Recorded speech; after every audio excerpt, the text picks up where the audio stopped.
So I've given the chalk play already for both positions so far. I'll go a little more contrarian here. I don't think too many people are playing Ja Morant tonight for the matchup in Milwaukee against the Bucks, but Memphis is missing a lot of players. We have Desmond Bane and Tyus Jones out for health and safety protocols now.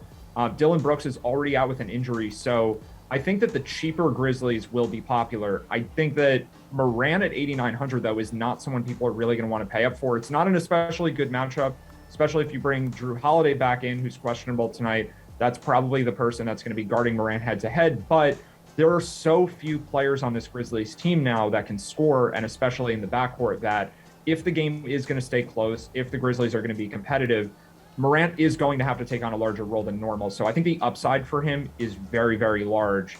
And at 8,900, which is a little more expensive than he's been, I don't think too many people are playing him either. All right, Garion, which guard are you going with? Yeah, I think this is a nice spot for Ayo Dosunmu. I know he's been amazing his last two games. He's had 11x value in both of those contests. So to say he might go a little overlooked, that might raise some eyebrows. But I think his price point has gotten to a point, it's $5,800 tonight, where that's going to scare some people off. The fact that Alex Caruso is going to return for this game, I think that could also end up scaring some people off, even though I think there's a very high chance that Caruso has some sort of minutes restriction tonight. And just the fact we're talking about a 13-game slate. I think Dosunmu could kind of get lost in the shuffle just a little bit.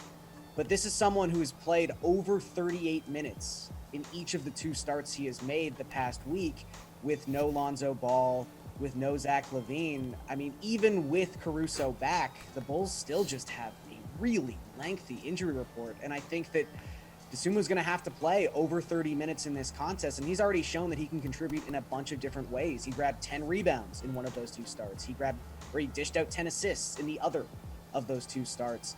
I just feel pretty confident in saying that he's someone who can bring back 6x, 7x value tonight. All right, Nick, which guard are you rolling with?